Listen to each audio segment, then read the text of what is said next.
નમસ્કાર મિત્રો, આપણે અંગ્રેજી શીખવા માટે રમત દ્વારા કેવી રીતના શીખવી શકાય ને એ માટેનો એક સરસ મજાનો પ્રયોગ છે જેનું નામ છે પ્લે ટુ લર્ન.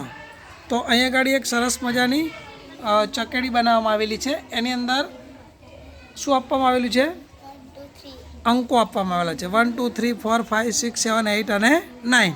હવે તમારે શું કરવાનું છે? આ ચકેડીને ગોળ ફેરવવાની છે. તમે ગોળ ફેરવશો એટલે ફેરવ્યા પછી જ્યારે ઊભી રહે ત્યારે તમારી બાજુ કયો અંક આવે છે એ તમારે બોલવાનો છે. ચલો તમે શરૂ કરો બેન, ફેરવો એને. સરસ, વેરી ગુડ. હવે ફરતા ફરતા કયો અંક આ કોની બાજુ આવશે એ ધ્યાન રાખવાનું છે. જો પડી ના જાય. ચલો તમારી બાજુ કયો અંક આવ્યો?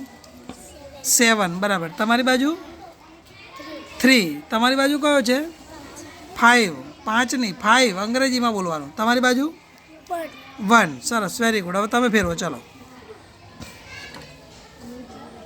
સરસ, જો પડી ના જાય. બોલો. ચલો હવે તમારી બાજુ કયો આવ્યો? 3. તમારી બાજુ 1. તમારી બાજુ 8. તમારી બાજુ 9 છે કે 6 છે? 6. હા, વેરી ગુડ. ચલો હવે તમે ફેરવો જોઈએ. વચ્ચે રાખો. વચ્ચે રાખો, પડી ના જાય. હજુ ફરી ફેરવો, ધીમે રહીને ફેરવો વચ્ચે.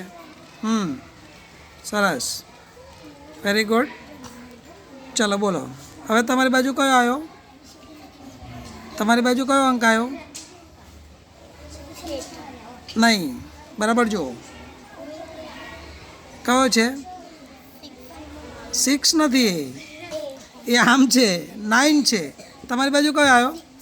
6, બરાબર. તમારી બાજુ 5. તમારી બાજુ 2. તો આવી રીતના આપણે ચકેડી ફેરવીએ તો આપણને અંગ્રેજી જે અંકો છે એ અંકો આપણને સરસ રીતે આવડી જાય કે ના આવડી જાય? શીખી જઈએ ને આપણે. તો અંગ્રેજી શીખવા એ કંઈ અઘરું છે નથી, પણ એને કેવી રીતે શીખવાનું? રમત દ્વારા જો શીખીએ તો સરળતાથી આપણને આવડી જાય. આવડે કે ના આવડે? આવી ચકેડી હોય, બીજી કોઈ રમત હોય, રમત દ્વારા રમતા રમતા શીખીએ તો આપણને સરસ રીતના એ આવડે. Thank you.